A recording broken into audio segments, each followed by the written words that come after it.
Olá a todos, bem-vindos ao Arte Matemática, eu sou o Nicolas e nesse mais novo episódio da nossa série sobre cálculo eu vou finalmente demonstrar e apresentar para vocês passo por passo do Teorema do Valor Médio, ok? É um teorema que muitos de vocês já devem ter utilizado mais de uma vez. Eu utilizei já no canal, admitindo, né, que vocês já conheciam, só que eu acho importante demonstrá-lo, ok? E apresentar para vocês, para a gente não ter dúvidas no futuro, né? Então ter certeza que vocês sabem o que é o Teorema do Valor Médio, beleza? Então o Teorema do Valor Médio é esse primeiro teorema aqui, né? Então a gente considera f uma função real, contínua de a e b e derivável em a e b aberto, né? E o Teorema do Valor Médio diz que existe um c que pertence a esse intervalo aberto a e b, tal que f de b menos f de a igual a b menos a vezes a derivada de f avaliada em c.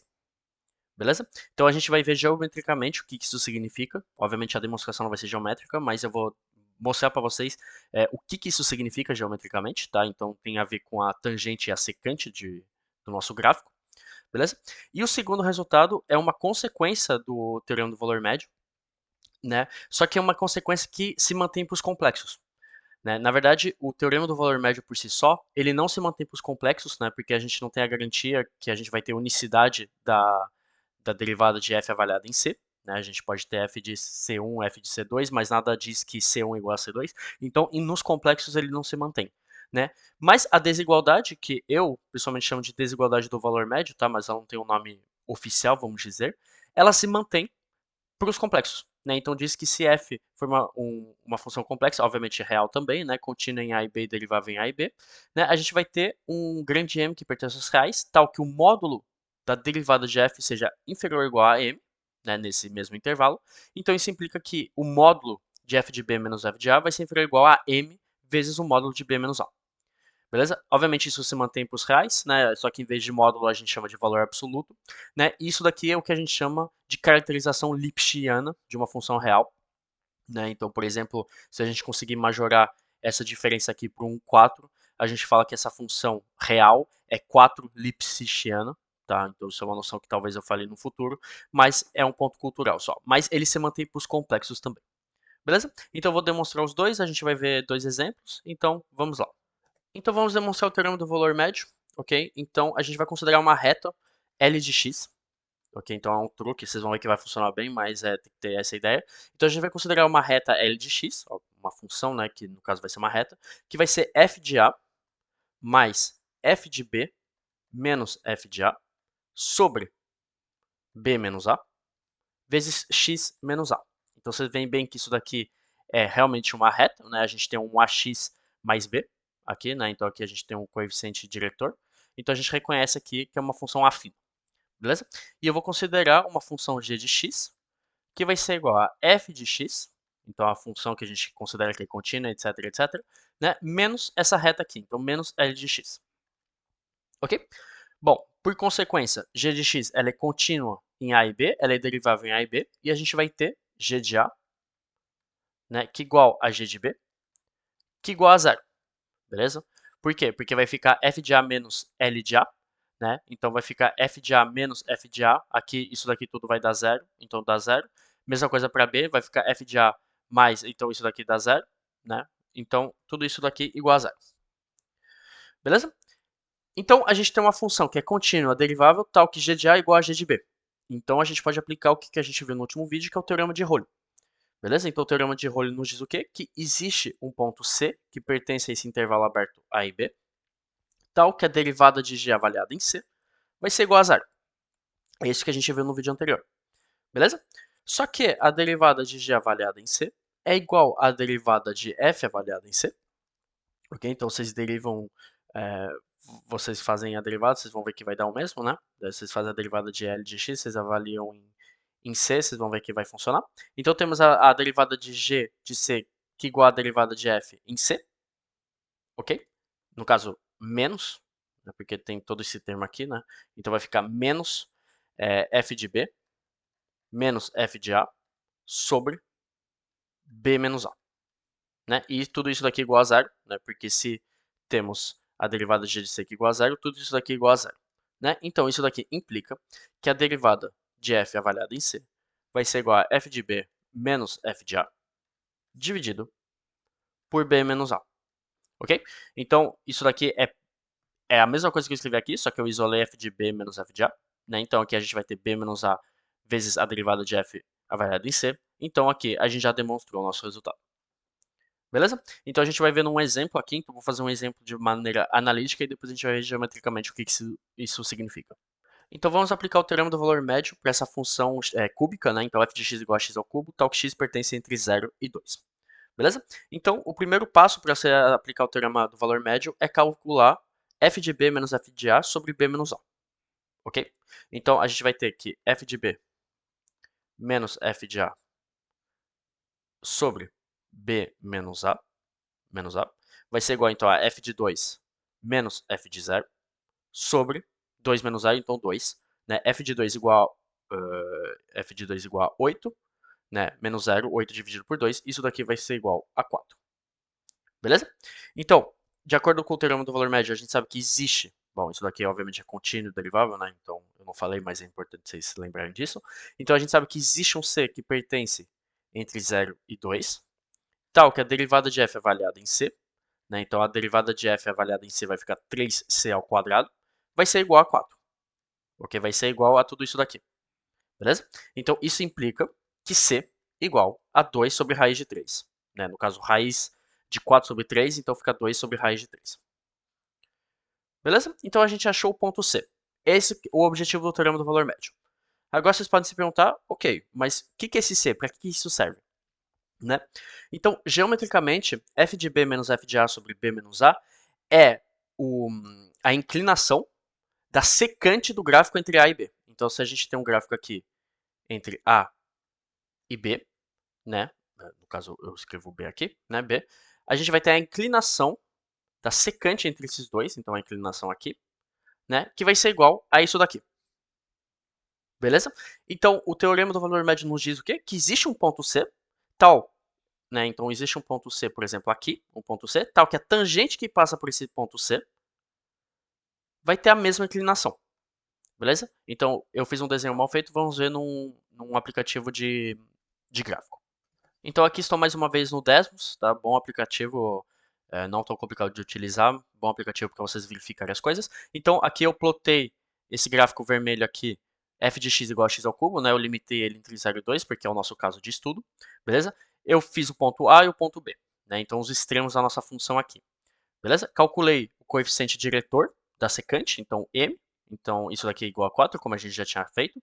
E aqui, bom, aqui é somente a equação da secante, ok? Então eu tracei a nossa secante aqui, beleza? Bom, a gente tem uma inclinação da secante, que é a inclinação m, etc. Beleza? E aqui eu botei o nosso c, que a gente achou que era raiz de 4 sobre 3, ou 2 sobre raiz de 3, dá no mesmo, ok? E eu plotei esse ponto c no nosso gráfico. Né? Então, obviamente, as coordenadas desse ponto grande C vai ser o nosso C avaliado, né? Nosso C e f de C aqui, beleza? E aqui eu só calculei a tangente, que passa por esse ponto C. Então, isso é uma fórmula que vocês conhecem. Eu calculei a tangente. E vocês veem graficamente que quando temos a tangente nesse ponto, ela tem exatamente a mesma inclinação do que a nossa secante. E é isso que o teorema do valor médio nos diz. Beleza? E por consequência, né, eu vou demonstrar, obviamente, não é uma consequência evidente, a gente tem o que eu chamo da desigualdade do valor médio, tá? Que eu não achei um nome oficial para ele, né? Tal que diz que temos f uma função contínua, né? Então, o que eu já expliquei, que a gente consegue majorar dessa maneira. Beleza?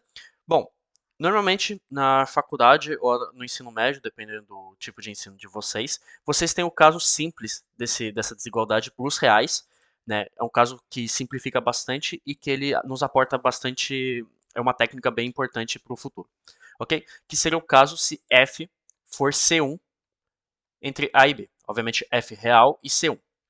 Né? Então, o que significa f ser C1? Né? Mais uma vez, C1 significa contínua, derivável e a derivada é contínua também. Beleza? É só uma notação assim básica. Beleza? Por que isso é um caso simples? Porque é trivial. Né? Porque se f for C1, a gente tem então que f de b menos f de a pode ser escrito da forma integral de a a b da derivada de f de t dt. Né? Teorema fundamental da análise, a gente consegue escrever isso se f for C1. Ok? Então isso implica diretamente, né, pela desigualdade triangular, que o valor absoluto de f de b menos f de a vai ser inferior ou igual à integral de a e b do valor absoluto da derivada de f de t dt, ok? Isso daqui vai ser inferior ou igual a m vezes b menos a. Ok, a gente consegue majorar isso, a gente sabe de tudo isso, são utensílios que a gente já utiliza diretamente, beleza? Então assim já demonstrou o caso f igual f pertencente a C1. Mas vocês veem que o caso, o teorema é bem mais generalizado. Então isso daqui é importante vocês saberem como fazer, né? Porque normalmente no começo o f vai ser sempre C1, então a gente consegue fazer isso facilmente. Mas o teorema é mais forte do que isso, ele é mais generalizado. A gente só precisa que f seja contínuo, né? E funciona para os complexos também. E é isso que eu vou demonstrar agora. Então vamos lá. Bom, o caso f de b igual a f de a ele é trivial. Né? Ele é claramente trivial, porque se f de b for igual a f de a, isso daqui fica zero. Então a gente consegue majorar facilmente. Então não tem nenhuma graça. Vamos fazer o caso. Né? Então vamos supor que f de a é diferente de f de b. Beleza? Então isso daqui é o caso mais complicado.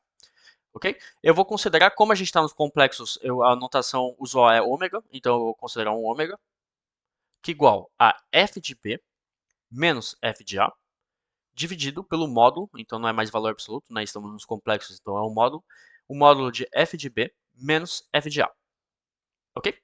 Então isso daqui implica o quê? Isso implica que o módulo de ômega vai ser igual a 1, né? Porque o módulo de ômega vai ficar igual o módulo disso daqui sobre o módulo do módulo é o módulo, então a gente tem um módulo de 1, isso daqui é igual a 1, beleza? Então a gente tem isso daqui. E eu vou considerar uma função real φ de x. Então φ de x vai ser igual à parte real da função ômega vezes f de x menos f de a. Beleza? Então, tal que x pertença entre a e b, obviamente. Beleza? Então, φ de x é a parte real dessa função aqui.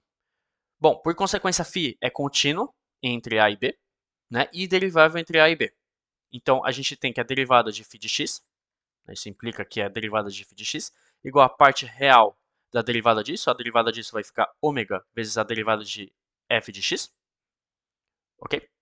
Então, isso implica que o valor absoluto não, né? O módulo da derivada de φ de x vai ser inferior ou igual ao módulo de ômega vezes o módulo da derivada de φ de x.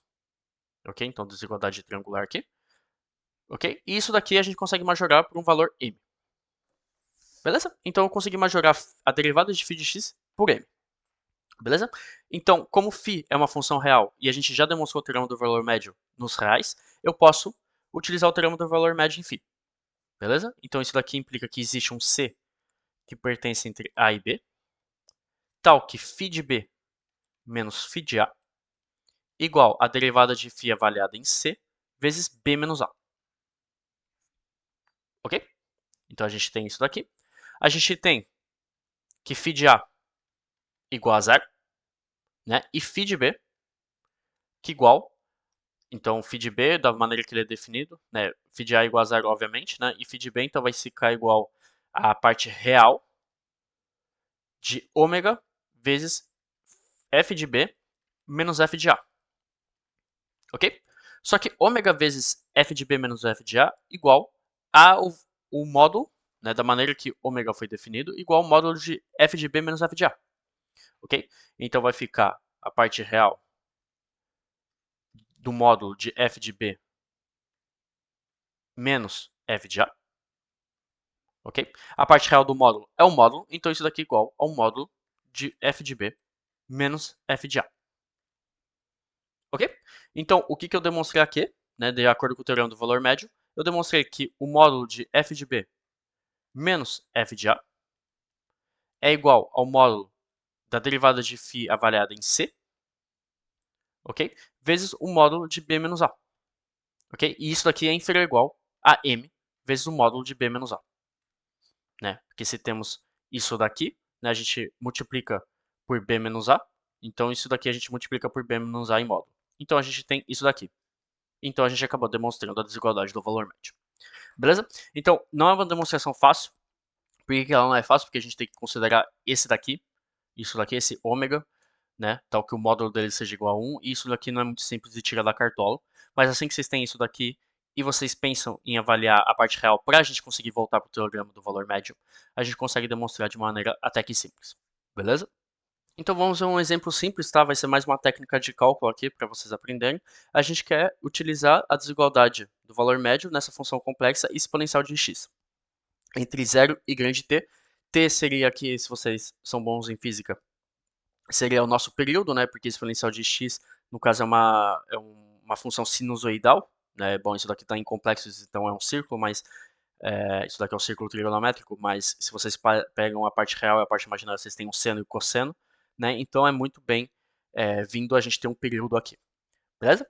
Então eu quero avaliar o valor absoluto da derivada de f de x, ok? Então a derivada disso vai ficar i exponencial de x e a gente tem que calcular o módulo disso, ok? Então o módulo de i seria o módulo de menos 1 ao quadrado, então seria o módulo de menos 1 ao quadrado, então ficaria 1 ao quadrado igual a 1, beleza? E agora o módulo de exponencial de i de x seria o quê? Ora, exponencial de i de x igual, então vai ficar o módulo de cosseno de x mais i seno de x, ok? Então a gente tem um a mais ib, então isso daqui vai ficar igual a raiz de cosseno de x ao quadrado mais seno de x ao quadrado, ok? Cosseno de x ao quadrado mais seno de x ao quadrado igual a 1, então vamos ter igual a raiz de 1, isso daqui igual a 1, ok? Então tudo isso daqui igual a 1, beleza? Então, no final, o que, que a gente tem? A gente tem que o valor absoluto exponencial de i vezes o período t menos 1 vai ser inferior ou igual a t. Ok? Então a gente consegue controlar as variações, né, a diferença das variações da nossa exponencial complexa aqui. Beleza? Então, esse foi o vídeo de hoje. Eu espero que vocês tenham gostado e a gente se vê com os próximos vídeos. Até mais.